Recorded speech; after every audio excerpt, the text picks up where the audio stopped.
O'zimga orzu qilib maqsad qilib qo'ydim. Hammada ambitsiya bor-da. Shu ambitsiyani normasini bilish kerak. Toshkentda bir 50-60-70% gacha biz nazorat qilardik, bannerlarni, ko'pini, reklamalarni. Marketing otdeli ochish, uni qilish 2000-3000 dollar tushganda, marketing kam bo'lgan-ku. MTS degan kompaniya bilan MTSni yurg'izardik. Birinchi qiyinchilik kelganda, birinchi o'sha finansiy qiyinchilik kelganda yoki birinchi proval deydi-ku, bo'lganda o'sha yerda kelgan bir-birimizga tushunmovchilik bo'lib qoldi. Coca-Cola O'zbekistonga kelayotganda hamma bilardi-ku Coca-Colani. Lekin juda katta qiyinchiliklarga duch kelgan Coca-Cola. Lekin hayotimda baribir bo'lgan, marketing kerak emas bo'lgan sohalar rostdan. Chunki monopoliyaroq hisoblanadi. Undan boshqa hech kim olib kirmaydi bu narsani, undan boshqa hech kim qilmaydi bu narsani. Hozir bizda ham O'zbekistonda hamma bilasiz, sharoitlar ko'tarilib, bemalol bo'lib qolgani uchun hamma fevralda mahsulot olib qo'yadi tur paketlarini, Turkiyaga, boshqa joyga. Ama issiqko'lga Qirg'izistonga sotishim kerak bo'lgan. Shundan keyin biz qalampir olib, qalampir sous qildik. Qalampir sous qilib turib va qo'qonga qalampir lavashi kirgizdik. Lekin har bitta kompaniya slogani bor. Keyin ближайший qaradan kim bor? Yulduzmonovda xalq qo'shig'i bor. Yondiradi, kuydiradi sanamga nima aytdi? Yondiradi, kuydiradi, lavashgina. Bu proyektlarimiz bo'yicha mana Xudo xolasa ancha kuchli proyektlar bor ekan. Mana Isimo bilan 8-yil ishlayapman deysiz. OLX bor ekan, mana 4 yildan beri ishlayman. OLX bilan 4 yildan beri ishlayman. 5-yil boshlanyapti. Bundan tashqari mana Arend Group bor.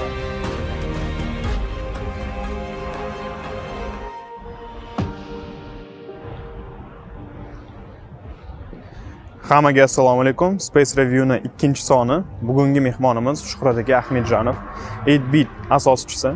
Va Xudo xolasa bugungi mavzu bu marketing SMM.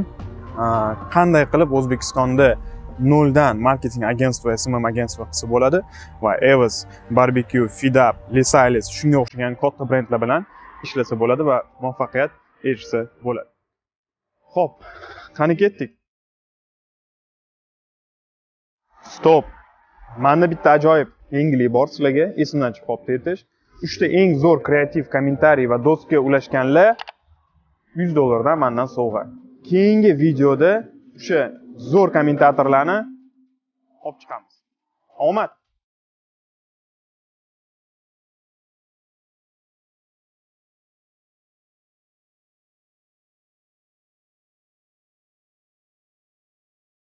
Assalomu alaykum. Assalomu alaykum. Yaxshimisiz? Siz sog'laringiz yaxshimi? Yaxshimisiz? Charchamayapsizmi? Yaxshimisizlar? Shuhrat aka, 8bit eng kuchli marketing agentsuvalaridan bittasi O'zbekistonda. Katta rahmat Shuhrat aka, xo'p deganingizga. Sizlarga rahmat. Space Review uchun bu katta hissa qo'shasiz, Xudo xolasa. Xo'p, Shuhrat aka, ozgina informatsiya bersangiz, shu joyimiz bo'yicha kimlar ishlaydi sizda va sekin Xudo xolasa o'tamiz переговорniga. Rozовый Mac. Rozовый Mac akkauntli klientlar bilan uchrashadiganlar Mac bo'ladi. Shunaqa. Shunaqa bo'ladi. Bu yerda bizning SMM otdelimiz, SMM otdelimizda targetologimiz, birinchi, ikkinchi, yana uchinchi SMM'shimiz bor. Ular storiesga ketishgan. Yana to'rtinchi SMM'shimiz bor. Hozir syomkaga ketishgan. Shunaqa. Bu yerda bizning dizaynerskiy otdelimiz o'tirishadi va SEO optimizatsiya, kontekstni reklama bo'yicha beradigan spesialistimiz. Digital ham sizda bor. Da, digital ham bor. Zo'r. Shu 3-4 ta. Endi o'zim ko'proq shu marketing bo'yicha, generatsiyalar bo'yicha o'zim ham ishlayveraman. Hozir sal kamroq ishlayapman, ishlayapman. Bo'ldi. Unda переговорni Xudo xolasa ko'ramiz va boshlaymiz. Shuhrat aka, nega aynan marketing, qanday qilib marketing sohasiga kelgansiz va nega aynan 8bit nomini tanlagansiz? Endi 2013-2014-yil ochilganimizda endi shu ambitsiyalar bilan ochilganda korxonamiz, unda 4 ta 5 ta bola edik va shu joyimizda Lesailes degan kompaniya bo'lardi, hali ham bor, fast food, seti fast food. Lesailes olib borardik va shu Lesailes egalari Ahmad aka hamma taniydi, biladi. Shu odam Heinz bilan aksiya qiladigan bo'lib qoldilar. Rossiyskiy Heinz bilan, unda Heinz bet представительствоsi yo'qmidi, bilmayman. Keyin ular aytdiki, kim olib boradi, promotion qiladi, BTL qiladi dedi. Shundan keyin Ahmad aka to'xta rostdan ham anaqa sizlar agentstvalar nomi degan, nomi nima deganlar-da? Shunda keyin nomimizni haqiqatan bizning nomimiz yo'q ekan. Biz startap bo'lib ochilganmiz o'sha 2013-2014-yilda. keyin o'ylab bo'ldi kechga javobini aytvoramiz deb keyin kechqurun shu har xil kompaniyalarni ko'rib nima qilsak ekan deb endi biza baribir ko'rishga harakat qilamiz. Shundan keyin biz Belarusga kompaniyani ko'rib, o'shanda 8-bit bor ekan. Keyin 8-bitning ma'nosini qiziqib, bu baytligi, keyin har bitta pikselda bitta 8-bit bo'lishini bilib, shundan keyin 8-bit nomini olishga o'zimiz harakat qilib olganmiz. Keyin O'zbekistonda shuni registratsiya qilganmiz, Qozog'istonda ham o'tkazganmiz. Shundan keyin 8-bit bo'lib qolib ketdik. Keyinchalik sekin masshtabirованный bo'lganda, keyin уже SMMni bilasiz, har bittasi hozir SMMshisiz, keyin yo kreativshik bo'lishingiz kerak, yo marketolog bo'lishingiz kerak, yo brend menejmentdan. Biz shuni qamrashga harakat qildik. Shunaqa bo'ldi. Sohaga qanaqa kelib qolgansiz? Sohaga chunki ko'p siz bilan gaplashdik. Juda ham qiziq tarixingiz, qanday qilib soha? Chunki ko'plar so'raydi-da, mana Aziz aka shu SMM marketingi osonmi kirish, qiyin emasmi deb. Mana siz bu yaqqol bu narsaga misol bo'lishingiz mumkin. Oldin biz reklama agentligida ishlardik, Simo degan ishlardim. Shunda Diyor Mirzaahmedov hozir marketologlar assotsiatsiyasining rahbari bilan shu odam bilan ishlaganimizda, unda bannerda reklamalar bo'lardi hamma yoqda. Toshkentda bir 50-60-70% gacha biz nazorat qilardik bannerlarni, ko'pini reklamalarni. Keyin MTS degan kompaniya bilan MTSni yurg'izardik reklamasini. Bir kun ular bizani bitta agentlikka chaqirishdi. Ularni agentsiyasi bor ekan, ular obslujic qiladigan, ularni ya'ni o'zbekchada obslujic yurg'izadi. Dizayn bo'yicha, umuman marketing bo'yicha boshqa narsa. Shu agentlikka borganimda rosa havas qilganman. Bu 2010-yilda bo'layotgan gap. Keyin o'zimga orzu qilib maqsad qilib qo'ydim. Men endi bannerlardan, mana bu bukvalardan, har xil ob'yemlardan chiqaman deb, shuni ish bilan shug'ullanib, shuni kirishaman deb shu narsa nasib qilgan ekan. 2013-yili Almataga borib, переквалификация deydi. Almataga borib, bitta kompaniyada shu biz unda payt уже SMM agentliklar bor edi, SEO, boshqa narsalar, kontekstlar bor edi. Shu narsani keyin borib переквалификация qilib, O'zbekistonga qaytib kelib, keyin boshqa bitta reklama agentlik ochganmiz. Keyin aytdi ozgina, endi hozir nomini aytmayman agentliklarni. Keyin alohida chiqib, bu yoqqa o'zim ochganman. Biz 3 ta odam bo'lganmiz, keyin bitta o'zim ochganman. Bitta ochganman. Men nomini aytmadingiz, lekin nima bo'ldiki, siz uni o'tdan chiqib boshqa o'zingiznikini ochish. Chunki juda ham ko'p biznesmenlarga, juda ham ko'p yoshlarga bu kerakli informatsiya. Qarang, hozir juda ko'pchilik ko'p yoshlarimiz, mana hozir mana sizda ham o'qiyotganlar bor. Men ko'rdim, juda aqlli, yaxshi bolalar. Bitta narsa borda, hammada ambitsiya borda. Shu ambitsiyani normasini bilish kerak. Normasini bilish. Agar normasini bilmasangiz, ambitsiyani shu o'zini uni patolog qo'yish kerak emas odam o'ziga, lekin qayerdadir sal pauza olishni ham bilish kerak. Biz ambitsiyani hisobiga olishga oldikki, lekin operatsionniy xodimlarni boshqarish va shunga o'xshagan keyin учредительский договорlar hech nima bo'lmagan. Shu og'zaga davay startapga o'xshab boshlab ketdik. Birinchi qiyinchilik kelganda, birinchi o'sha finansiy qiyinchilik kelganda yoki birinchi proval deydi-ku, bo'lganda o'sha yerda kelgan bir-birimizga tushunmovchilik bo'lib qoldi-da. Keyin shundan keyin majbur bo'ldik. U agentlik hali ham bor. Biz keyin mayli dedik, voz kechdik, mayli xo'p dedik-da, uni qoldirib, keyin bu yerda men o'zim ochdim.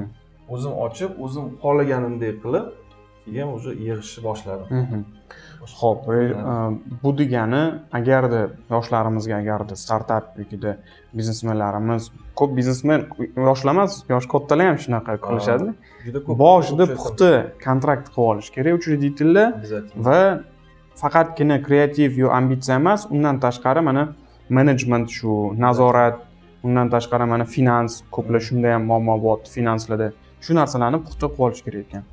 Обязательно buni qilish kerak, chunki agar buni qilmasangiz, keyinchalik muammolar chiqib keladi. Pul bo'lish paytida yoki qanaqadir krizisga kelgan paytda har xil vaziyat bo'ladi. Bu korxonada, ko'p korxonada o'zini qiyinchilik, puldan bo'lmasa ham boshqa tomondan muammolar kelib chiqadi-da.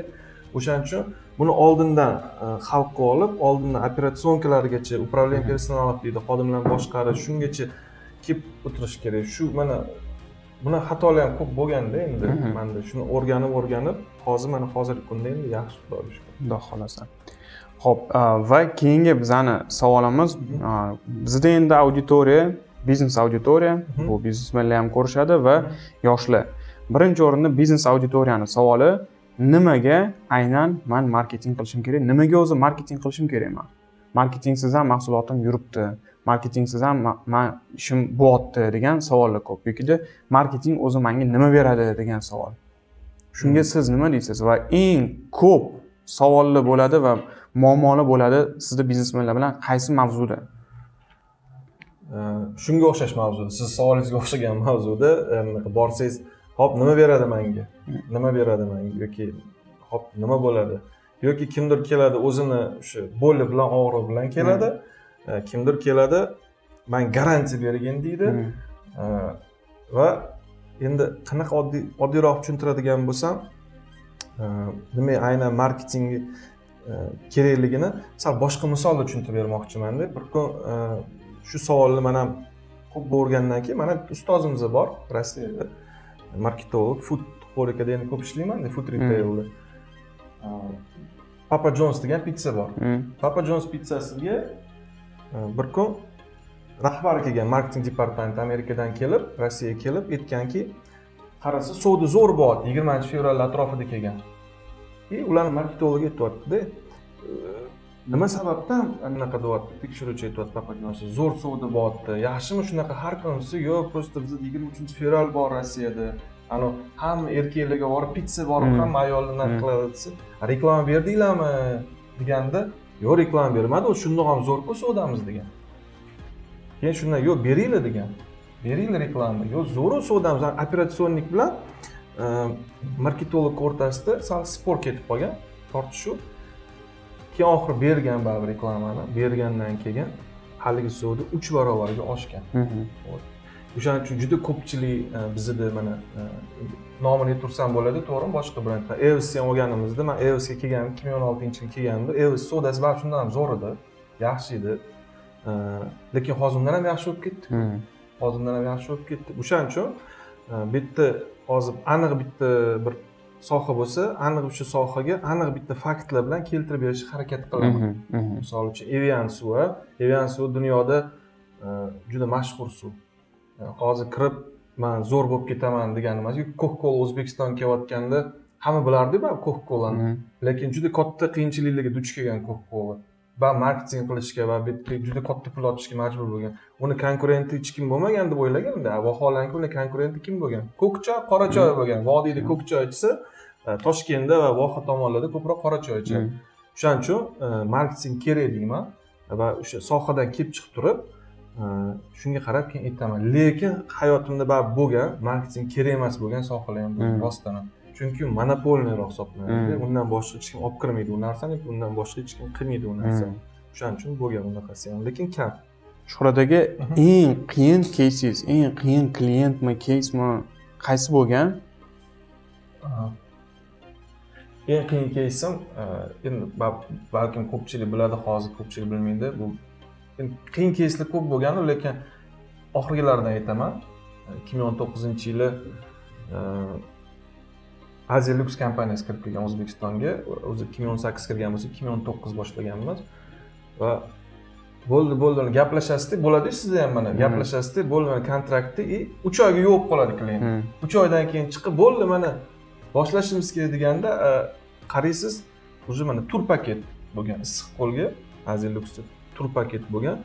20-mi, 5-iyunda boshlaganimizda hozir bizda ham O'zbekistonda hamma bilasiz, sharoitlar ko'tarilib, bemalol bo'lib qolgani uchun hamma fevralda martda olib qo'yadi tur paketlarini, Turkiyaga, boshqa joyga. Ammo issiq qo'lga Qirg'izistonga sotishim kerak bo'lgan. 1245 ta bilet bo'lgan, tur paket bo'lgan 1245 ta. Shunaqa qiyin bo'lgan joyi iyunda boshlayapsiz, hamma уже planlashtirib bo'lgan hamma ishni uni sotish kerak-da. Kontrakt qilib qo'ygansiz Aziya Lux va Qirg'izistonda USAID bilan. USAID bu международный organizatsiya bilasiz, ONGga o'xshagan. Shunda qiynalganmiz, rosa qiyin bo'lgan, lekin sotganmiz. Nima qilingan? 1200 tasini sotganmiz. Nima qilingan? Aslida qilgan narsamiz birinchi bu SMM qilganmiz. SMMga content plan tez o'ylab topganmiz. Content plan bo'yicha keyin undan tashqari birinchi eslasangiz, birinchilardan bo'lib biz infotur qilganmiz. Infotur hamma blogerlarni yig'ib, boshqalarni yig'ib infoturga jo'natardik Qirg'izistonga. Shundan keyin Issiqko'l deb va odamlarni Issiqko'lga keyin tadqiqot deymiz, исследование qilib, misol uchun hozirgi 20 yoshli bola Issiqko'lga borasanmi desa yoki 25 yoshdagi nima u deb turishi ham mumkin-da. Keyin bizni tsani, ya'ni o'sha целевой auditoriyani qidirib bilganmizki, bu Issiqko'l bu уже 40+. 40 yoshdan balandligilar biladi misol uchun. Shuni reklamasini qilganimda, keyin uyga borganman, adamlardan so'ragan, "Ada, Issiqko'l yaxshimi?" deb, "Men hech qachon bo'lmaganman" desa, adamlar mana shunchani qilib berganlar endi menga. Istoriyalarni Issiqko'lga borib dam olganlarni yoshliklarida keyin yetib kelgan. Bir xil payt исследованияni, men shu yaxshi ko'raman исследованияni odamlar bilan gaplashib, o'sha qanaqadir ichiga kirishga. Shundan keyin shunaqa bo'lganki, 40+ ga mo'ljallab hamma reklama qo'yish boshlaganmiz. SMMda ishlagan, lekin ko'proq billboard, ko'proq yosh katta bloger yoki opinion liderlar bilan ishlashga harakat qilganmiz. Shundan keyin bizda sodalarimiz ko'tarilishni boshlagan. Va ko'proq endi o'sha payt rus gapiradiganroq odamlar ko'proq reklama qilganmiz. Haqiqatdan bizani shu keyin продажani ko'rganimizda bir kunda 50 ta звонок bo'lgan bo'lsa, telefon bo'lgan bo'lsa, shundan 35-40 tasi aslında shu ruscha gapiradigan, rus zabon odamlar bo'lgan. Chunki oldin ko'pchilik shu Issiqko'lga borganda, Sovet paytida, boshqa paytda borilgan. Shu odamlarni topib, shularga sotganmiz keyin ko'pini. Shunda 45 tacha qolib ketgan, lekin 1200 ta degani bu 99% da, 98-99% planni bajarganmiz. Ana o'sha qiyin bo'lgan edi. Endi Evs'da ham juda ko'p bo'lgan unaqa narsalar. Endi uni ham hozir yana aytib beraman, unaqa zo'r. Demak, marketing o'tganimiz bu biznesmenlarimizga ham, yoshlarga ham maqsadli auditoriyani qanchalik yaxshi bilsangiz, unga reklama qilish zo'r, lekin reklamagacha bo'lgan tadqiqot, strategiya va tahlillar bor. Mana shu narsani siz amakim bilan qilgan ekansiz va u eng zo'r hisoblanadi. Eng zo'r hisoblanadi. Mana qarang, bittacha aytib bermoqchi bo'lganim, mana standart bor, teoretik, ya'ni siz borasiz, количественный исследование deydi, качественный исследование, fokus gruppa yig'ish kerak, uni yedirib ko'rish kerak yoki tatib ko'rish kerak, eshitib ko'rish kerak, to'g'rimi? Lekin agar shu narsalar yordam bermayotgan bo'lsa, har doim o'sha yerdagi auditoriya, misol uchun viloyatda bir narsani distributsiya qilayotgan bo'lsangiz, boshqa narsa, o'sha yerdagi auditoriya bilan gaplashishga harakat qilish kerak yoki sal nima deydi, intuitsiyaga ham ishonish kerak demoqchiman-da. Men shu Issiqko'l proyektida esimda bor. Adamlar bilan borib gaplashganman oxiri, chunki hech qaysi исследованиямыз bizga yordam bermagan. Target qo'yganmiz, bilasiz o'zingiz, Instagramda 15+ edi, unda TikToklar unaqa знаменит emas edi. Instagramda berasiz, Facebookda berasiz. Shu bizga nech pul, bo'ldi unaqa. Kerakli odam o'zi olaveradi, просто to'r reklama, даже kartinkani ham chiqarayotgan postni ham o'shanga mo'ljallab berish, o'sha muzikalarni ham kerak bo'lsa, o'sha yallani muzikasini qo'yasizmi foniga. Shunaqa tonki taraflari bor-da. Просто dubstep qo'yib qo'yish kerak emas demoqchiman-da muzikasiga. Uni effekt krючка bo'ladi. Nasib Abdullayeva, Yalla kelgan o'sha paytdagi shu знаменитый old school da, Kumush Razoqovaning muzikalarini qo'ysangiz va kerakli auditoriyaga o'zi signal bor, yetib boradi o'zi. Shunaqa joylari bor. Shular bilan ishlashga harakat qilganman o'sha paytda. Mana bu кейsingiz keyingi keysni sekin ochib beryapti va eng qiyin кейsingizni tushundik va buni xudo xolasa zo'r bajarib qilgan ekansiz, KPI'larni zo'r bergan ekansiz. Endi keyingi кейsingiz bu tadqiqot o'tdi, xuddi shunaqa tadqiqot bo'lgan va lokatsiya bo'yicha. Shuni aytib bersangiz. Endi 2016-yili bilasizlar, men ko'p yil Evs'da ishlaganman, ko'p vaqtim Evs'ga ketgan, o'shaning uchun hech bir shu bilan ovora bo'lganman, yana ko'p 4 yilcha. Va shuni 2016-yili biz Farg'onadan qaytayotganimizda o'sha Evs rahbarlari bizga aytishdiki, Qo'qonda ochamizmi, Namanganda ochamizmi deyishdi. Men endi Qo'qonda ochamiz deyorman, chunki Qo'qonda Pulkovda o'ylaganman, boshqa narsa, endi Qo'qonda o'rtoqlarim ham bor edi, ko'p Qo'qonda ochamiz deyordim. Qo'qonda ochganimizdan keyin o'zi joy tanlayotganda, mana bilasiz, proxodimiz, ya'ni odamlar sonini minutasiga hisoblaysiz, keyin soatiga, kuniga, dam olish kuni, budniy kuni, shu hammasini hisob kitobini olishingiz kerak. Yo atrofini 1 kilometr, 500 metr qaraysiz. O'sha umuman qaramayman-da, ariq bormi uni yonida, stanka bormi, qaramagan ekanman. Ochib yuborganmiz. Примерно qaralgan. Ochganimizdan keyin bir sodasi ko'tarilganda, sodasi ko'tarilib, keyin tushib ketgan. Endi odam bir tatib ko'rganda, nimadir yoqmaganda, nimadir yoqmadi desangiz, hammasi bir xil. Yurganmiz. 1 yil tadqiqot qilingan, 1 yil izучение, endi EOS kompaniyasi boshqa komandani ham chaqirgan, ular ham tadqiqot qilgan. Erta ham shunaqa narsa bo'lganki, mana shu yurib umuman o'sha kontraktim EOS bilan uziladigan bo'lib turibdi-da, chunki Qo'qonni men aytib qo'yganman, ochamiz. Yurmayapti, shuncha komandirovka boramiz. Bu keys. Keyin bir kun ikkita Qo'qonlikni oldiga bordim-da, so'radim. Yo, men o'sha charchab ketdim. Kechki paytida so'radim ikkita Qo'qonlikni. Men qaraylar dedim, shu EOSdagi Qo'qonni yurg'izish uchun nima qilish kerak? Nima bunaqa qilishim kerak desam, ular aytdiki, sizlarda dedi, nima qalampir yo'q deydi. Qalampir nimaga yo'q deydi. Men aytdim, qalampir nima keragi bor? Chilli bor-ku desam, aka, chilli millingizni kim tushunadi? Qo'qonda deydi, qalampir qo'yish kerak Qo'qonda deydi. Keyin men bilsam, shuncha tadqiqot qilamiz, shuncha narsa qilamiz, Qo'qonda 2 metr yerni ko'lasangiz, suv chiqib kelar ekan. Men uni qayerdan bilib o'tiribman? Shuncha bir xil, o'shaning uchun odamlar gaplashish kerak. Shundan keyin biz qalampir olib, qalampir sous qildik. Qalampir sous qilib turib va Qo'qonga qalampir lavashni kirgizdik. Lekin har bitta kompaniyaning slogani bor. Keyin ближайший qaradim, kim bor? Yulduz Usmonovada xalq qo'shig'i bor.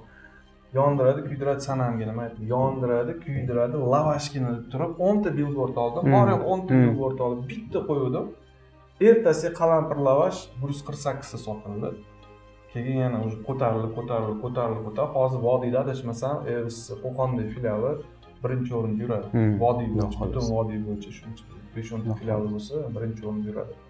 Shunaqa. O'shaning uchun aytmoqchimanki, bu yerda EOSdagi, EOSda emas, umuman boshqa sohada ham faqat teoretически ishon qo'yish kerak emas. Ozgina ichkariga ham kirishga harakat qilish kerak. Men o'zim umuman har bir biznesda olayotganimda, har bir biznesda gaplashayotganimda ichkarisiga kirishga harakat qilaman. Mana siz bilan ko'p gaplashamiz bu masala bo'yicha.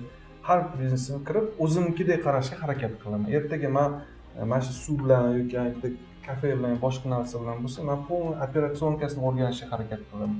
Ichkarisiga muammolarni o'rganishga harakat qilaman va shundan keyin uni reklama qilishi men osonroq bo'ladi, chunki balansni qarab turaman shunga.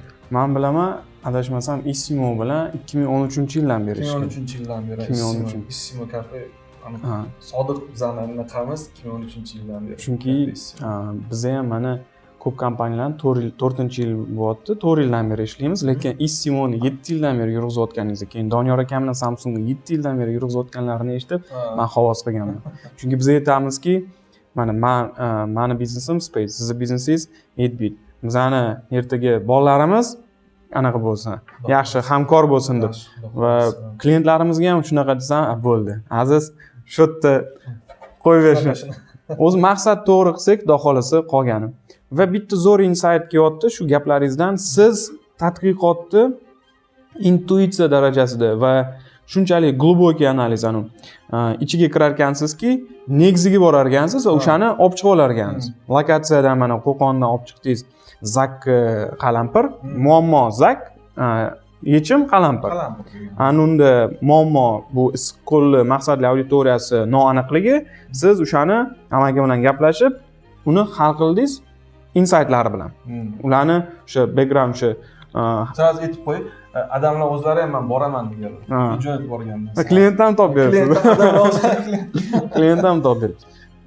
Juda zo'r insight bo'ldi menga. Nimaga? Chunki intuitsiya darajasida marketing kuchli bo'lishi har doim bilingan. Mana sizni keyslaringizda bu yanada yaqqol ko'rinib turibdi.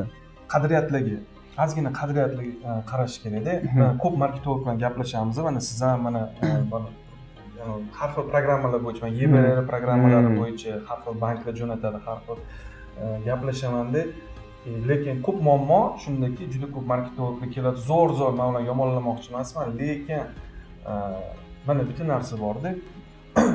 Express 20 to'g'ri adashmasam. Aytmoqchi emasman, nomini men aytiraman. Mana sentrda zo'r bo'lganda, sodasi, sentrda zo'r bo'lgan. Lekin misol Ibn Sino taraf yoki boshqa istirohat taraf yoki bu yoq Qo'ylov taraflarda, Bektemir taraflarda savdolar sal pastroq, Hasanboy yoki bu yoq sal shunaqa. Keyin uni o'zini insaytlari bor, o'zini chiqaradigan reklamalari bor. Ya'ni biz bir kun chiqardik, men rasmini berishga harakat qilaman. Просто pandemiya boshlanib qoldi, billboardlarni olmadik. Express bor choy olib kel degan har xil mana shu amakilar chollarni olib qo'yishga harakat qildik. Pandemiya boshlanib qoldi, billboardlar chiqmadi, digitalda chiqdi u narsa. Lekin shundoq ham o'zi yaxshi o'tib ketdi Express. Men aytmoqchimanki, bir xil mana Toshkentda, umuman O'zbekistonda sal madaniyatiga, kulturasiga deydi-ku, madaniyatiga, qadriyatlariga qarab kirsa ham yaxshi demoqchiman-da. To'g'ri, hech kim teoretik tadqiqot, исследование atmay qo'yotgani yo'q, qo'yib qo'ymayman, lekin ishingizni unumli bo'lishi qanaqadir bir kafolat so'raydi-ku sizdan klientdan. O'sha umuman o'zi men yana bitta narsa aytaman, uzr hozir men bu yoqqa bu yoqqa qaytishim ketib qolma. Bizni biznes ham tadqiqot, исследование pul ajratishni bilish kerak. Shu katta muammo bor ko'p biznesda. Tadqiqot men keladi, mana sizga ham kelib bo'ladimi shunaqa? Menga deydi, zo'r reklama qilib beringlar deydi. Uni kimga qilishing kerak, nimaga qilishing kerak? Mana shu kofeni kimga sotish kerak? Buni o'zini auditoriyasi bor, uncha tadqiqot qilish kerak-da, исследование qilish kerak. Aytmoqchimanki, har bitta viloyatda, har bitta tumanni, har bitta Toshkent shahri o'zida auditoriya ikkiga bo'linib qoladi. Mana sentr bor, sal chetrog'i bor, uni o'zini podxodlari bor. Diyor akani gaplari bor. Andijonni bir oblastida ikkita 42-marsrutka, 43-marsrutka. 42-marsrutka boshqacha fikrlaydi, 43-marsrutka boshqacha fikrlaydi. Shuning uchun bizni biznesmenlarimiz mana keys Doniyor akamlarga aytgan 20 millionmi, 25 million dollarga zavod qurganda chaqiryapti, Aziz nima ishlab chiqaring deydi. Aziz nima ishlab chiqaring? Biznesmenlarga birinchi o'rinda o'zi bozor, mana chinni chiqarmoqchimisiz, suv chiqarmoqchimisiz? O'zi bozorga kerakmi bu suv? Yo'qmi? Kerak emasmi shuni? Kerak bo'lsa, qanaqa segment? Arzon yoki Evian 30 mingmi, 40 ming turadi. Qanaqa segmentga kirmoqchi? Shularni tadqiqot qilib, tahlil qilib, keyin kirsa yaxshi bo'lardi. Конечно, bu siz qanaqa qilib kirish mumkin? Bu juda ham endi kulgili bo'ladi agar siz 4-5 million. Shunaqa menda ham bo'lgan.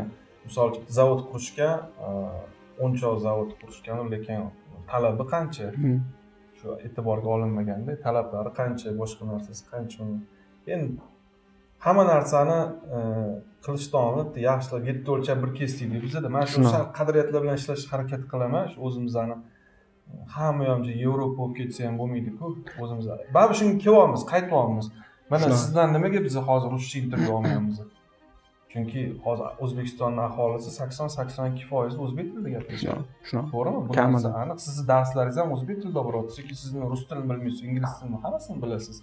Lekin baribir o'zimizning yurtimizda o'zimizning bolalar o'zbek tilini ham bilish kerak, ingliz tilini ham, rus tilini ham bilish kerak. Shuhrat aka, mana yaqinda strategiya 3 oylik darsini o'tdim va siz ham aytdingizki, menejment juda ham kerak. Strategiya ham bir qaysidir qismida yaxshi yordam berar ekan. Siz nimalarni o'rgandingiz va HR'dami, menejmentdami qanaqa life hacklar aytishingiz mumkin?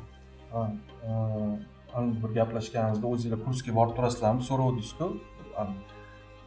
Yaqinda o'zi mana katta muammo, mana hali gapirganimda ambitsiya bo'ladi, komandangiz kreativniy bo'ladi, boshqa bo'ladi. Umuman biznesda ham va agentствоda ham, agentство ham biznesda baribir. Zo'r menejment, yaxshi menejment bo'lmasa yoki operatsionkangiz yaxshi bo'lmasa, uni keyin boshqarish, uni dальше yurg'izib ketish qiyin bo'ladi.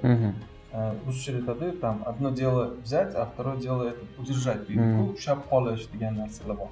O'shaning uchun o'zim hozir upravlение personalovga ko'p qiziqyapman, shu HR sohasida ko'p qiziqyapman. Komandani boshqarish, komandadan unumli foydalanish, keyin shu komanda ham o'zi pul topsa yaxshi va shu korxona ham pul topsin. Chunki 97% muammoingiz har bir korxona, biznesdami, shu mijozlardami, o'zingizdan bu personal hisobiga keladi. O'sha menejerlaringiz xato qilib qo'ysa, 97%ni o'sha personal olib keladi va siz unga hali yana pulga sotib olgan bo'lasiz, muammoni bilasizmi? Chunki siz oylik to'laysiz-ku. Oylik to'laysiz. Lekin 90% yoki 95% yutuq ham shu personal menejment hisobiga keladi. Buning uchun siz to'g'ri strategiya, to'g'ri missiya qilishingiz kerak. Bu missiyani, qadriyatlaringizni har bitta ishchi, siz kelayotgan ishchilaringiz bilishi kerak bo'ladi. Shunaqa joylari bor. Shuning uchun menejmentda oxirgi payt men operatsion upravleniya, umuman oldin mana ishchilarim ham ko'p ketib qolardi, olib ketib qolishardi. Hozir ham harakatlabyapti. Uni hozir alohida aytib beraman agar kerak bo'lsa. Lekin sizni to'g'ri missiyalaringiz qo'yilgan bo'lsa, to'g'ri strategiyalaringiz shu yozilgan va har bitta anaqaga ishingizga, menejmentga to'g'ri tatbiq qilingan bo'lsa, unda sizni xudo xolasa kelajagingiz yaxshi bo'ladi. Bu korxonani biznesi kelajagi yaxshi bo'ladi. O'zi oxirgi payt marketing, SMM, dizayn sohalarida kadroviy golod, shu kadroviy muammolar juda ham ko'p bo'lyapti. Bu muammolar menda ham bor, sizda ham bor, hamma marketing agentstvalarda bor va umuman sotuv bana akademiyamizda ham sotuv bo'limida yo boshqa operatsionniy menejerlarda, administratorlarda katta juda ham yetishmovchilik. Va sizda shunaqa case bo'lganmiki, menda ham mana bitta komandam 8 ta odam bittada chiqib ketishgan va endi baribir bo'lar ekan bu narsa. Ana qanaqadir g'arazlimi, bittada chiqib ketilingan va chetdan qarab turishgan, nima bo'lar ekan, yopilib ketar ekanmi deb. Sinib ketarmikan deb. Sinib ketarmikan deb. Shu paytdan ashula aytkim keladi-da. Siz gapiravering, savolingizni beravering, men bitta ashula ayting. Voy mani akaxonlarim deb shunaqa. Siz mani men shu ashula aytkim keladi. Nima deydi? Siz mani nima deydi?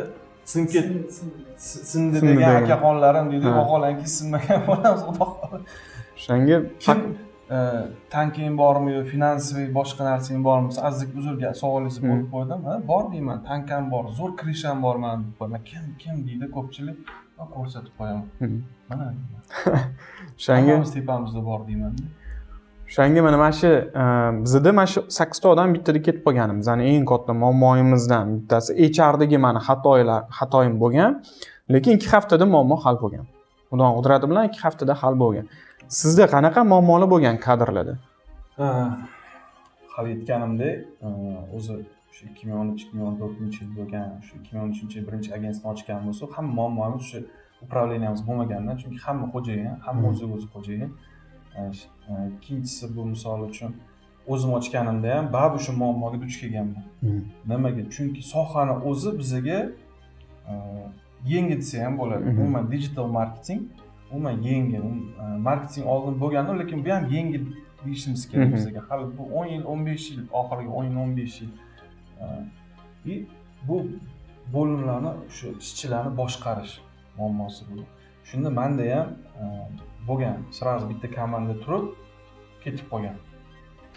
Boshqa komanda turib ham ketib qolgan. Hozirgi kunda 4 tami agentstvo ochilgan. Mana shu 8 bitdan chiqqan bolalarning o'zidan 4 ta har xil agentstvo ochilgan. Endi nomini aytmayman. 4 ta agentstvo, undan tashqari ko'pini hunting qilishni boshlashdi. Hunting managementda mana shu upravlение personal degan narsa juda kerakligini mana oxirgi yillar 2020-yil ayniqsa shu pandemiya paytida, pandemiyadan keyin juda qadriga yetishni boshladim-da. Va keyingi she'ringni o'zimga oladigan bo'lsam, Fedorovmida, Ukrainada Fedorovda ham adashmasam HR uni partnyori. HR mana o'zimga shuni HR qilib keyingi partnyori olmoqchiman, lekin bizda shu HR, shu kadroviy голодание juda oxirgi payt rivojlanib va andisha degan narsaga olib ketyapti-da. Sizga bitta case aytib beraymi? Yaqinda bitta nomi chiqqan IT kompaniya, hamma taniydi, hamma biladigan, ham taksi bilan, ham boshqa narsa bilan shug'ullanishadi. Shu dostavkalar bilan zapros kelyapti. Aytadiki, mana bizga tam digital PR kerak, boshqa narsa kerak, tam SEO kerak, kontekst, target kerak, boshqa narsa. Men ko'rdim, menga главный akkauntimiz ko'rdi, mana bu kompaniyadan kelibdi. Men aytdim, qani buni kommunikatsion strategiyasi qani, umuman qanaqa zadachalar, KPI'lar qanaqa turibdi, shu narsalar yo'qmi desam, shu savollar berildi. Ular aytdi, hammasini o'zingizlar qilaveringlar dedi. Keyin shundan keyin akkauntimiz prezentatsiya qilib, shu sizlarda ham shunaqa bo'lsa kerak, общий коммерческий предложение tashlaymiz.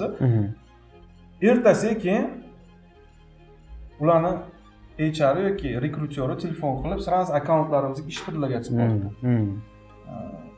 Bu nimadan dalolat beradi? Bu shuni dalolat beradiki, umuman shu siz aytganingizdek kadrli golodaniya, umuman kadrli yetishmovchiligi juda ham O'zbekistonda prezidentimiz ham aytyaptilar, hozir bunaqa hech qanaqa paxta qilish boshqa narsa emas, rostdan ham shunaqa bordi, bu narsa ko'payib ketdi. Chunki ekonomik umuman zamon talabi shu narsaga qarab ketyapti. Metavселенная, digitalizatsiya odamlarga umuman elementarniy bitta brend menejeri yo'q. Elementarniy boshqa narsa andisha ham уже unaqa bo'lib ketyapti. Telefon qilib, o'zingiz tanishlaringiz ham ishchilar telefon qilib ishchilaringiz olib ketib qolishyapti. Voy, men bilmay qolman. Mana shunaqa narsalar ham ko'payib ketyapti. Lekin men Xudoga shukr, do'stay emasman. Oxirgi 1 yil, 1,5 yildan beri hech kim ishdan ketmayapti. Agar o'zim bo'shatmayotgan bo'lsam. O'zim bo'shatmayotgan bo'lsam. Etikada muammo bo'layotgan ekan-ku, to'g'rimi? Etika, ko'proq etika. Chunki odam o'zini biznesini saqlab qolish uchun har narsaga boradiganlar ko'payib ketmoqda demoqchiman. Lekin hammada emas u narsa. Lekin hozirgi ko'pchilikda bu narsa kirib kelyapti. Bu narsa kirishish kerak emas. Undan ko'rasa, mana sizlarga o'xshagan akademiya bilan, mana Space akademiyasi bilan yoki boshqa sizni o'zingizga yarasha mana boshqa o'qishlar ham bor. Shular bilan kontrakt qilib va shulardan iltimos qilish kerak, odam tayyorlab berish. Bo'lmasa agentство bilan kelishsa ham bo'ladi. Bir xil payt men o'zim o'ylab qolaman. Brand manager shkolasini ochaymi deb. Tayyorlaymi. Chunki qarindoq qarasam 50 ga yaqin shogird chiqibdi endi 50 ga yaqin shogird chiqqan. Hozir hammasi kimdir TBC bankda brand manager ishlayapti, kimdir Akfa'da brand manager, kimdir Samsungda brand manager ishlayapti. Har xil, ya'ni 4 ta 5 ta agentstvalar ochilgan. Juda yaxshi unaqa ko'pchilik o'rgangan, ko'pchilik kelib turadi ham, maslahat olib turishadi, lekin mana endi ko'pchiligi mana kelyapti hozir oldimgada, Shuhrat aka biz endi tushundik, faqat siz pul sanaysiz, biz ishlaymiz deb o'ylaydik. Mana endi buxgalteriyada bitta nalog to'lash kelgandan keyin hammasi o'zi chiqib keladi yuziga. Bitta NDS to'lash kerak bo'lganda, maza qochadi. Zachет qilish kerak, bir narsa qilish kerak bo'lganda shunaqa chiqib keladi. Shunaqa. Biz menda kesim o'zimni, men bolalarga hozir mana oylik chiqaramiz. Oylik chiqarganda bo'ldi. Qancha qoldi? Qani tegina qarab qoldimi? Bu narsa qoldimi? Nima qilamiz endi? Bo'ldi, keyingi oylikka harakat qilamiz deyman-da. Harakat qilasiz. Endi bu mas'uliyatni tushunadigan, biznesda mas'uliyat o'ziga har xil aytaylik, faqat o'zinikini o'ziga emas-da, joy-joyiga qo'yadigan. Men o'tgan yil pandemiyada, shu 1 yil oldin pandemiyada 3 oy finansni o'rganganman. Singapurskiy deymisan, o'rganganmiz. Kassaviy razriv degan juda ham shu oyligi kelsa, har doim shu minus bo'lib qolardi yoki nimadir yetishmasdi. Va nima sabab? Bizda har doim notebookmi? MacBook. Men dizaynerga $2000. Mana Sony A73 bu ham $1800. Mana shunaqa qilib o'zinikini o'ziga anaqa qo'rardi. Reinvestitsiya. Постоянно reinvestitsiya va oxiri to'xta. Shu nimada muammo? Juda ko'p reinvestitsiya qilib o'rgan ekanmiz va o'shani sekin-sekin qisqartirib, kerakli joylarga faqat kirgizib, kassaviy razrivlarni xudo xolisa mana shu kursdan keyin 3 oydan keyin sababida endi yo'qoldi. Boya menejmentda muammo deganingiz, menda finansda juda ham katta muammo bo'lardi. Uni hal qildik. Hozirgi paytda mana kassaviy razrivni biz 2 oy, 3 oy oldin planga o'tib olganmiz, xudo xolisa. Mana biznesmenlarimizni ko'pida menimcha shu muammo bor. Ayni biznesda mana juda ko'pchilik hozir oddiy qilib aytadigan bo'lsam, hammada mana men o'zimda ham bo'lgan bu narsa, mana lekin story aytyapsiz. Men bitta o'qishga hozir juda ko'p o'zimiz ham o'qishimiz kerak, o'zimizdan ustun ishlash uchun o'qishda muammo chiqdi. O'zimda bor, tekrar shu yechim bo'ldi. Mana stol mana yoki tam stul, kreslo, boshqa narsa ishlatish mumkin-da. Menga deydi, zo'r bunaqa stul olib kelib bering yoki boshqa narsa qilib bering. Da, ana ishimni ko'ngli o'ksimasin deb olib berasiz boshqa narsa, lekin shu zamonlar kelyaptiki, shu stulni olib keldingizmi, shu stulni olib berganingizdan keyin soответственно отдачasi ham shunga yarasha baribir bo'lishi kerak. Shundan qanaqadir bir foyda ko'rishingiz kerak. Da, bu ham 100% to'g'ri deyolmayman hozir gapirayotgan gapimni, lekin bir narsa tikyapsizmi siz? Biz tadbirkorimizda, tadbirkor bilan biznesmenni nimada farqi bor deydigan bo'lsangiz, biznesmen biznes intellekti rivojlangan bo'ladi. Tadbirkor bu oldi-sotdi bilan ko'proq shug'ullanadi. Biz biznes intellektni rivojlantirishimiz kerak. Umuman biznesmenlarimiz ham, o'zimiz ham, boshqalar ham. Shunda biz qilayotgan xarajatlarimizni целенаправленно deydi-ku, targetирование qilamiz xarajatlarimizni. O'zimiz target qilib целевой auditoriya topishga harakat qilamiz. Shunga o'xshagan narsa o'zimiz xarajatlarni ham shunga olib kelish kerak. Mana shuni ustida hozir ishlayapman o'zim. Zo'r. Har bitta harakat, har bitta xarajat o'zini effektivligini ko'rsatishi kerak. Bo'lmasam bo'lmaydi. Siz buni zamon shunga kelyapti hozir. Shunga keladi. Boshqa biznesmenlarimiz ham keladi. Chunki ortiqcha xarajatlarni kamaytirib kerakli xarajatlarni qilish kerak. Yana bitta savolimiz bor. Marketing yoshlarimiz juda ham qiziqyapti va biznesmenlarimizga ham bu narsa kerak. Marketingdagi mana 2021 pandemiyadan keyin digital marketing juda ham rivojlandi. Va biznesmenlarning ko'pi shu bosh urilgandan keyin bildi kerakligini. Mana hozir g'isht zavod bo'ladimi, mix zavod bo'ladimi, nimaiki bo'lsa mana hammasi kelyapti. Bizga pandemiyada bananni dastavka qilib bergin deb ham telefon qilishgan. Lekin biz qulpmeni qildik. Xudo xolasa mana 1 yildan ochib yurg'izamiz, yaxshi ketyapti. Nima trend? Nimalar trend? Mana siz kreativ bo'yicha juda ham kuchlisiz. Nima trendlarni siz ko'ryapsiz bu yil? Men nima trend ko'rishda emas gap. Shumanki, umuman biznesda, umuman agentstvalarda, keyin biznesda ko'pida, ayniqsa opti bor agentstvalarda, opti bor biznesda bu narsani ko'ryapmanki, trend shuki, target yaxshilashganini ko'ryapman. Mana shu juda katta yutuqda, bu ham bitta trendda. Oldin agar SMM oladigan bo'lsa, social media marketingda oldin nima bo'lardi? Auditoriya tak ko'rilardi, o'sha 18+ tam 40 qilinardi, qo'yiladi. Hozir detalni, kerakli целевой auditoriyalarga qarab ishlashni boshlashyapti. Shu bitta katta trend men uchun. Trendlar ko'p, juda ko'p trendlar.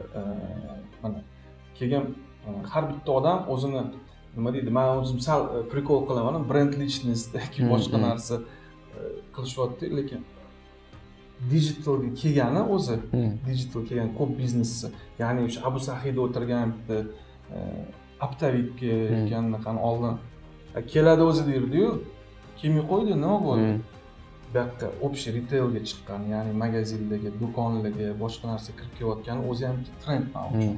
Va bo'ldi уже sal aqlliroq bo'lib, mana o'zingizdan bilasiz, puli bor bo'ladi, lekin hozir anaqa pulni olaman deb ishlayman deb o'ylab qo'ygan paytlarimiz ham bo'lganda, vaholanki aqlliroq klient bilan ishlash, nima xohlayotgan, bilayotgan klient bilan ishlash ancha oson bo'ladi. Hozirgi kunda shu narsa ko'payib qoldi. Chunki ham pul tanqisligi boshlangandan keyin, hali siz aytganingizdek, qanaqa garantiyada o'sha odamlar sal aqlliroq bo'lgani, har xil o'qishlar bo'layotgani, har xil kurslar bo'layotgani, bu narsa shu trend bo'lyapti. Shu narsani men sezdim va bu narsa o'ziga yarasha qanaqadir bab effekt beryapti. Shu mana shu kurslar, boshqa narsalar ham o'zini ustida bor ishlayotganlar va agentstvaga kelib teza beradi-ku, zapros berganda o'sha to'g'ri zaproslar bo'layotganini o'zi, to'g'ri 100% emas, lekin bu protsentni соотношение oshgani shu уже yaxshi demoqchi. Shu ham bitta katta trend. Chunki ko'pchilik o'zi bilmaydi-da nima xohlayotganini. Hozir shu mana bilyapti. O'zingiz mavzuni ochdingiz, treninglar bo'yicha va hozirgi paytda bu juda ham mavzular avjiga chiqyapti va zo'r, protsenti bu zo'r, lekin ichidan aytaylik background o'sha tajribasi yo'q, keyslari yo'q. Men endi qanaqa qarayman? Yosh keyslari zo'r bo'lsin. Bor shunaqa ukalarimiz, juda ham kuchli o'zini sohasida 21-22 yosh, lekin keyslarini qoyillatib zo'r qilib qo'ygan. Yokida yosh kattaroq ukalarimiz keysi ham zo'r, mana siz keyslaringiz ham zo'r, tajriba ham bor. Shu faqat trener hali bo'lmadi. O'shanga siz qanaqa shuni filtrlaysiz? Qanaqa sortirovka qilasiz? Qanaqa tushunsam ekan, sal savolni to'g'risini aytaman, sal anaqa biznes именно trening filtrlarini ustozni tanlayotganingizda, kursni tanlayotganingizda siz qanaqa filtrlaysiz? Mana sal boshqa joydan kelaman. Mana hozir shunaqa zamonki, bizda bir 10 yil oldin, 15 yil oldin o'qish boshlaganimda har xil yevropeyskiy boshqa qiladi. Trenerlar kelishardi, trening o'tishardi, marketing bo'yicha, PR bo'yicha, public relation deyiladi yoki boshqa narsalar bo'yicha. Va biz nima qilardik? Biz ularni кейsiga qayirdik. Ularni backgroundiga qayirdik. Ya'ni bu degani portfoliosiga, oddiyroq tushuntirishim uchun, agar tushunmasa, background so'zini. Hozirgi kunda anaqa ko'payib ketdi-da.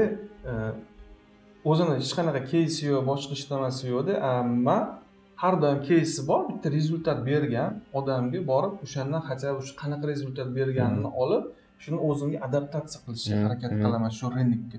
Shunda bir narsaga erishishga imkoni bo'ladi. Просто brend lичность qilishimiz kerak ekan, o'zingiz nomingizni ko'tarishingiz kerak ekan degan yaqin trening bo'lib qoldi Turkiyada. Okaxon biroz yaxshi aqlli odam, lekin brend lичность qilish kerak deyapti-da, o'zbekchada gapirib shu. Hamma o'zbeklar bo'lgan.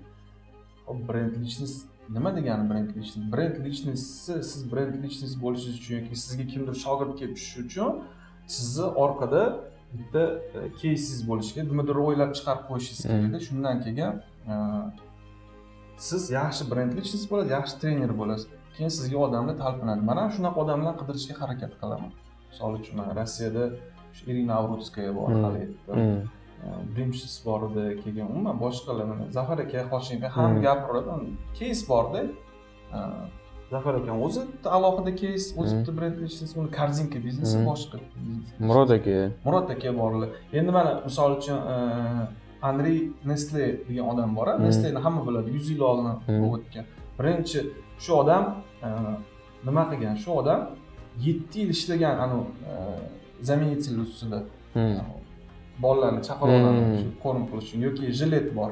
Jilet o'zi ishi bo'lib yurgan, lekin sabr bo'lganda 11 yil shu одноразовый britvani o'ylab topish uchun 11 yil vaqt ketgan. Yoki jinsi Levi's bilan Yakov, ikkita yevrey shunaqa bo'lganki, jinsini tikkandan keyin uni anaqa to'pov mayt ochganda ularni hammasini to'g'ri unga urish yordam bergan boshqa narsa, lekin o'ylab topgani shu narsani. Shulardan o'sha trendlar, o'sha agressivniy marketing haligacha ishlatiladi-da. Haligacha ishlatib keladi mana sohada. Bizda mana endi ishlayapti bu narsalar ustida oxirgi 5-6 yil ichida. O'shaning uchun men filtrim shuki, men bularni agar siz oldingizga ham borsam, men sizni baribir agar men zakazchik bo'lganimda, sizga buyurtmachi bo'lganimda, men sira sizni кейsingizni qayerda va ertaga qilgan решенияларingizni qayerda. Bizda Pepsi kompaniyasi shunaqa bo'lgan. Evsda 1 metr lavash qilganmiz-da, lekin 1 metr lavashni sotish maqsadi bu kichkina lavashni sotish bo'lgan. Infopovod kerak bo'lgan. Shu infopovodimiz, shu keysimiz yoqqandan keyin Pepsi'da mana 2-3 ta agentство bo'lgan. O'sha tanlash imkoniyati endi bizani tanlagan. Nimaga? O'sha to'g'ri ochib aytishga. Mana sizlar Evsda 1 metr lavash qilibsizlar, o'sha 1 metr lavashlarni kichkina lavash sotishini stimulirovать qilgan, ko'paytirgan. Shuni hisobiga biz sizlarni tanladik degan. Shu narsaga men 7 oy generatsiya uchun vaqtim ketgan. 7 oy o'ylaganman. Nima qilsam shu yaxshi generatsiya, chunki generировать qilish kerak-da, ko'p.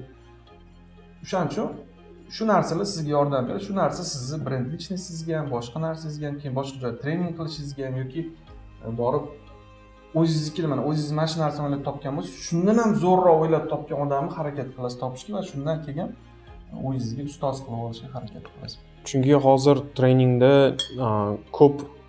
ko'p agarda qaraydigan bo'lsak, кейsi yo'q, kitobiy ilmni olib, teoriyani, nazariy gaplarni gapirib, ko'proq shu chiroyli gaplar bo'lib qolyapti. Lekin amalda bolalar qo'llasa, u yog'ida, men nazariyatchiman, shu. Bo'ldi, men u narsani men o'zim исследование qildim, tadqiqot qildim, o'rgandim, международный treninglarni ko'rdim, qatnashdim. Mana oxirgi payt bizga mana ko'p yaxshi trenerlar keldi, undan bir 5-6 yil oldin keldi.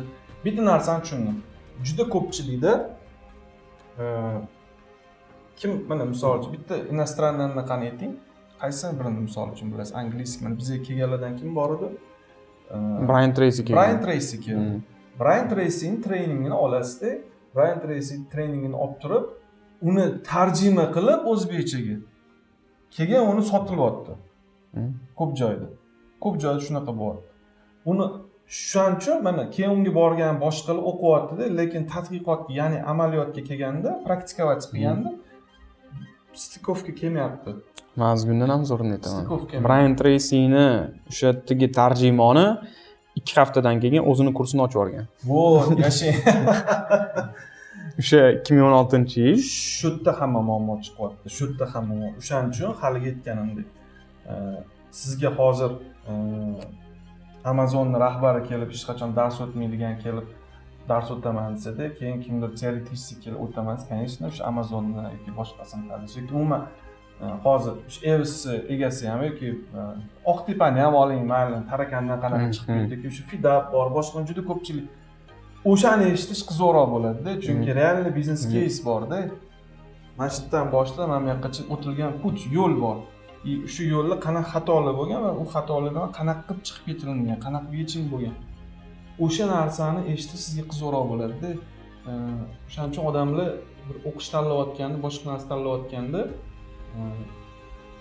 backgroundini ko'rish kerak, orqasida nima bor, keyin oldiga qanaqa yana qo'ygan maqsadlar, qanaqa yetib boradi u maqsadlarga. Shularning ustida juda qattiq e'tibor berib keyin tanlash kerak. Zafar akadan o'sha Brian Tracy'ni seminarida Zafar akadan so'raganman, Hashimovdan, nima qanaqa men filtrlashni kitoblarni ham o'ylayman-da. Faqat trenerlarni emas, kitoblarni vaqtingiz ketadi kitobga. Zafar aka zo'r gap gapirganlar, Aziz deganlar, xuddi sizdagi Aziz shunaqa kitobga o'qiginki, mana Henry Ford bormi, Tesla bormi, boshqasi bormi, Tinkoff bo'ladimi? Ular mana yaxshi natijaga erishgan, o'sha erishilgan yo'lini ko'rgan deyman. Va sen nimalar qilganini, uspexlarini, o'sha natijasini, zo'r taraflarini gapirmagan. Uni fikrlamagan, xatolarini ko'rgan.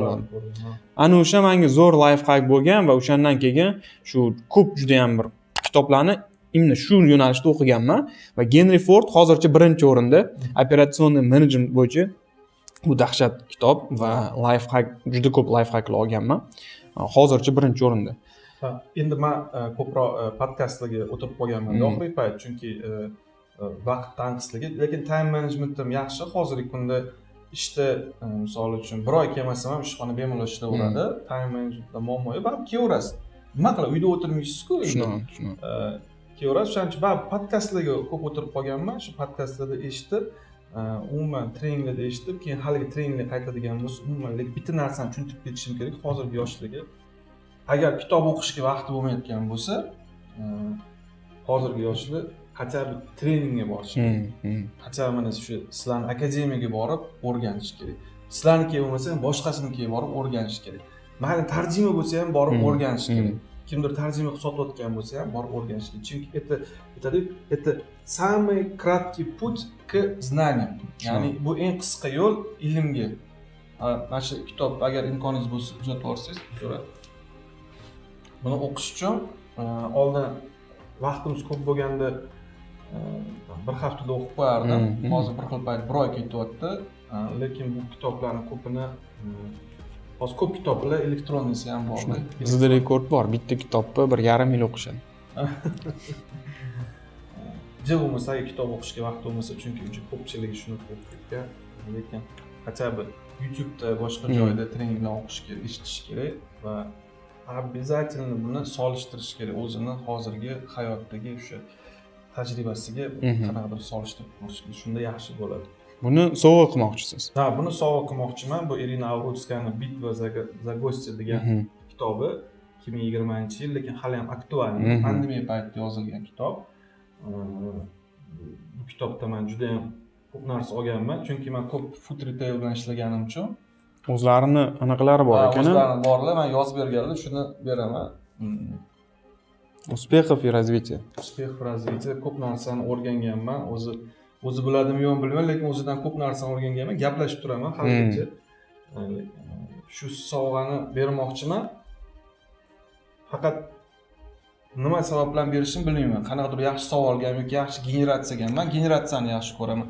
Eng zo'r savolga beraylik. Eng zo'r savolga. Boya aytib ketdi, eng kreativ 3 ta kommentariyaga $100 dan beraman.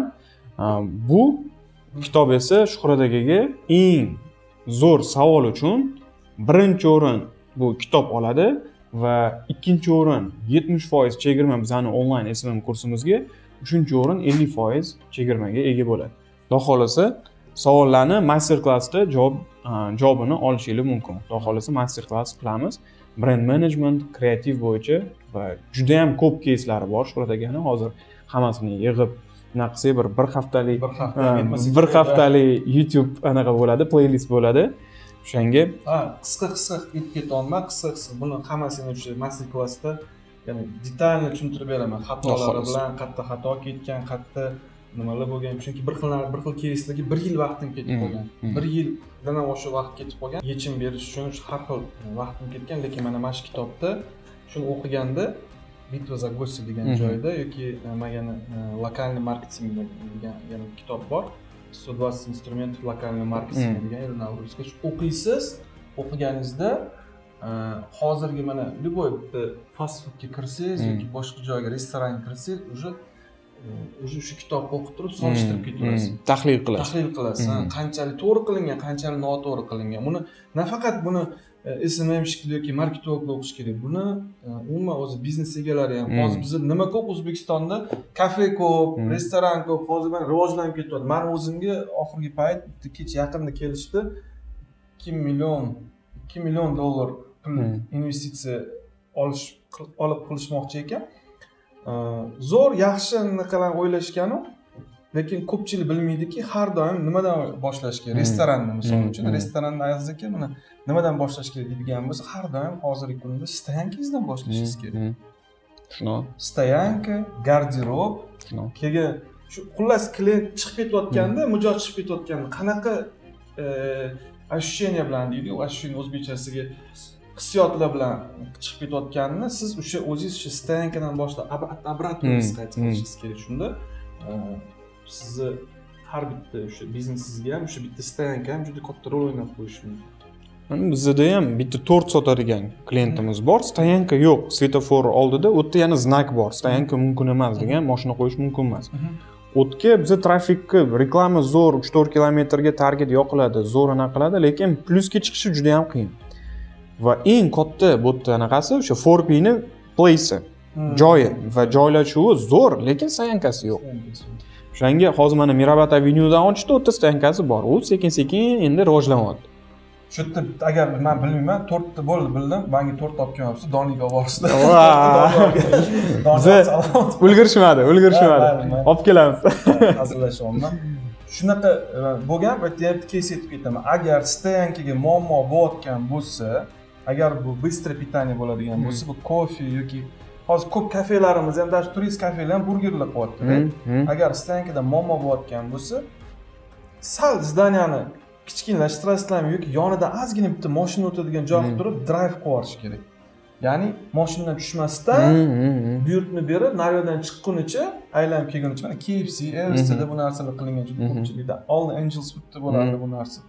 Shunaqa qilish harakatini qilish kerak. Agar juda katta imkoniyat bo'lmasa. Shu yo'llari ham yaxshi, tortga ham yaxshi deyman. Tort tayyor turadi-ku. Mashinani bunda aylanib o'tadigan imkoni bo'lsa, shuni olib borish kerak. Bu yoqdan zakaz berib, endi uning uchun, конечно, arxitektura, injenerning arxitekturasini qarash kerak. Boshqa narsa, gapirish oson. Hozir gapiravermayman, lekin umuman yangi biznes qilayotganingizda yoki общепит qilayotganingizda shu stoyankaga kichkina bo'lsa, hatto drive o'ylab ketish kerak. Hozirgi 3D dizayner, arxitektorlar shu masalani yechib ketish kerak. Bo'ldi. Zo'r taklif. Shuhrat aka, biznesmenlarga nima tavsiya berasiz? Marketing o'zingizni yo'nalishingiz bo'yicha, marketing bo'yicha nima qanaqa tavsiyalar, qanaqa yechimlar va keyinchaligiga shu marketing sohasiga yanada chuqurroq ular kirish uchun, chunki har bitta biznesmen marketingni bilish kerak. Nima tavsiya berasiz? Hozir sal boshqacha tavsiya bersam bo'ladi. Marketing bo'yicha ba'zi siz o'zingizdan o'tirib ko'p tavsiya berib qo'yasiz-da. Men biznesmenlarimizga bitta boshqa narsani tushuntirmoqchiman. Bu juda ham kerak har bitta biznesmenimizga. Klientimiz bor, u klient bilan siz ham ishlagansiz. Mendan oldin keyin men ishladim, mendan keyin hozir menimcha Doniyor ishlasa kerak. Endi nima deydi? Bitta narsani aytmoqchiman.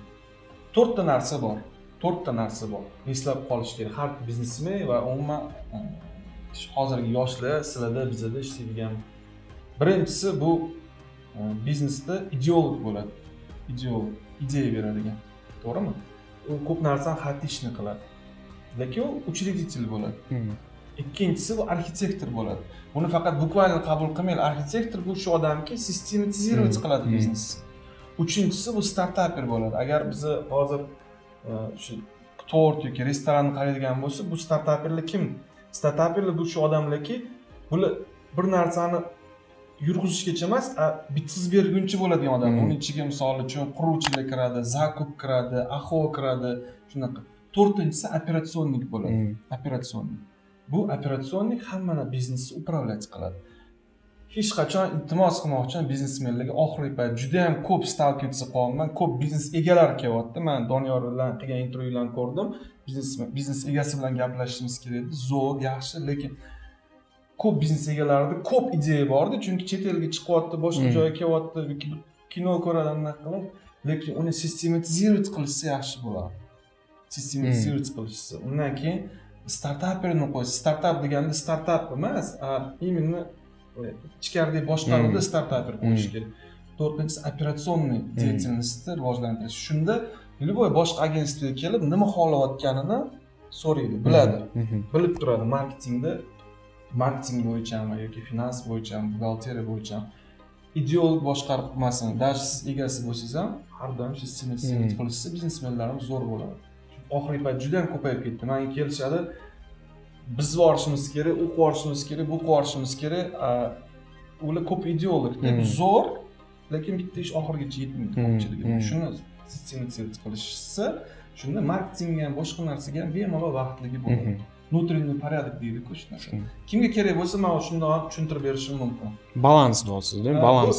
Ya'ni ideolog bo'ladi. Ideologlar bu ko'pincha biznes egalari bo'ladi. Bular harakat qilish kerak, boshqarmaslik biznesni. Ularning generalniy direktori bo'lish kerak, arxitektor deymiz. Startaperi bu уже har xil bo'limlar bo'lish kerak. Keyin undan tashqari operatsionniy деятельность bo'lish kerak. Bitta кейsim bor, aytib beraymi? Mayli, vaqtimiz bor. Bitta fast food da как раз bugun tug'ilgan kun ekan shu odamni bitta fast foodni anaqa oldimda aytdim, qaranglar dedim. Sizlarning vazifanglar filial tochkalarni ko'paytirishinglar kerak, chunki axvat qilishimiz uchun dastavkani ko'paytirish, dastavkani egallash uchun Toshkentni ko'paytirish kerak dedim.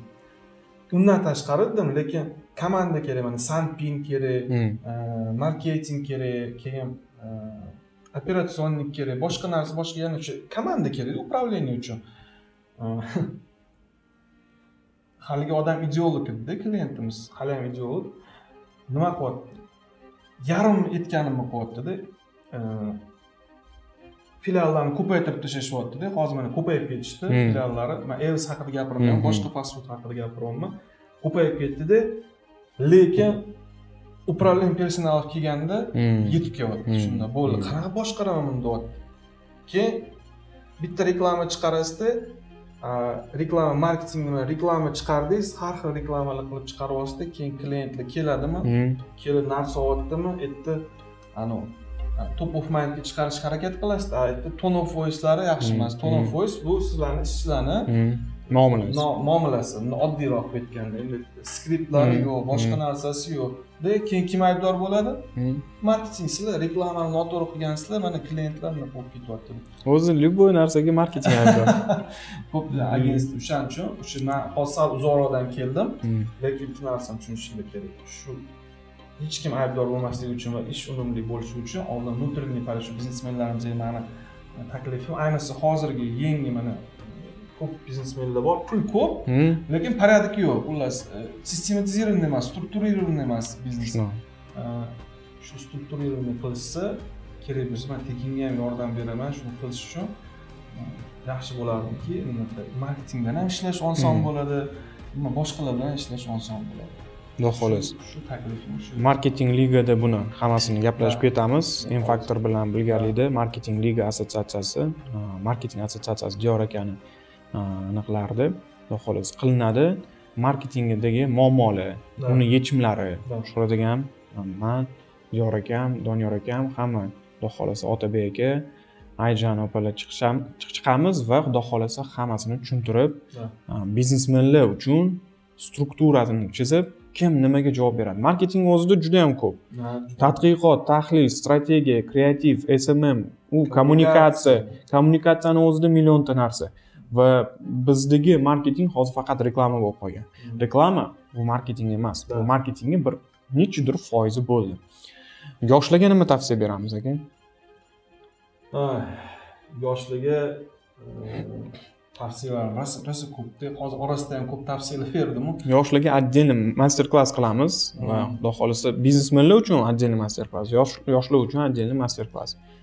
Yoshlarga aytardim, haligi gap 7 o'lchab bir kesishni, 7 o'lchab. Chunki to'g'ri risk qilish kerak, risk qilmasa bo'lmaydi, lekin hozir уже xato qilmaslik kerak-da. Xato qilmasdan hozirgi yoshlar kerakli joyda, mana любой ish boshlashdan oldin 5 yil oldin ko'rish. Agar SMM agentlik ochmoqchi bo'lsa kim, mana 5 yil oldingi nima bo'lishini o'ylash kerak. 5 yildan keyin nima bo'lishini aytib o'ylasa, keyin уже 3 yildan keyin 10 yillikni planni qilishni boshlaydi. Shu sellarga yetib borish kerak. Bu oddiy narsalar. Misol chap tomoniga yoz, что хочу, o'ng tomoniga yoz, nimaga erishdim. Shunga o'xshagan narsa. Просто так, hozir biznes qilamiz yoki samolyotdan Turkiyaga narsa jo'natamiz, u ham bitta biznes, lekin fundamentalniy biznes yoki fundamentalniy bir ish boshlamoqchi bo'lsanglar, hozirgi yoshlar iltimos 5 yillik road map qilinglar, 5 yillik road map. 5 yilga qilsanglar, keyin uni har yili uni upgrade qilinadi. Har yili upgrade qilinadi. Shunda bir narsaga erishsa bo'ladi. Xaos bo'lmaydi o'shanda. Bardak bo'lmaydi. Men shu bir sel qo'yardim, selga erishishim uchun men planni yozib olardim. Shu selga qanaqa yetib borishim kerak. Shu gapingizga bitta zo'r anaqa bor, дополнение. Oleg Tinkov. Tinkov 30 yillik planing bo'lmasa, sen milliarder bo'lmaysan degan gapi bor. Shuning uchun 30 yillik reja bo'lsa, xudo xolasa, bizda endi O'zbekistonda 30 yillik reja qilish qiyin juda ham. Shu 1 yildan 5 yilgacha qilsak katta gap. O'shanga xudo xolasa Shuhrat aka juda ham kuchli suhbat bo'ldi va juda ham ko'p insightlar bo'ldi. Bolalarimiz va biznesmenlarimiz buni xudo xolasa yaxshilab fikrlab, nimaki yana savollar bo'lsa bemalol kommentariyalarda yozsanglar bo'ladi. Shuhrat akamlar bilan hammasini master klasslarda ko'rsatamiz. Shuhrat aka katta rahmat. Sizlarga rahmat. Katta rahmat vaqt ajratganingizga. Xudo xolasa keyingi master klass va podkastlarda ko'rishamiz. Rahmat. Do'stlar, hammaga rahmat. Videoni oxirigacha ko'rganingiz uchun. Agar sizga yoqqan bo'lsa, obuna bo'ling, like bosing va do'stlarga ulashing. Va eslatib qo'ymoqchiman, bizda xudo xolasa sovg'alarimiz bor. Eng zo'r 3 ta kreativ kommentariyalarga $100 dan o'zim beraman. Keyingi videoda, keyingi bizani revyuda anons qilamiz bularni va Shuhrat akamdan kitob birinchi o'rin eng zo'r savolga kitob. O'zlarini shu mana Avrutskayani qo'llari bilan ikkinchi o'rin 70% chegirma onlayn SMMga va uchinchi o'ringa 50% chegirma. Keyingi bizani spikerimiz kim bo'lishini xohlaysiz kommentariyalarda yozinglar. Hammaga rahmat, sog' omon bo'linglar.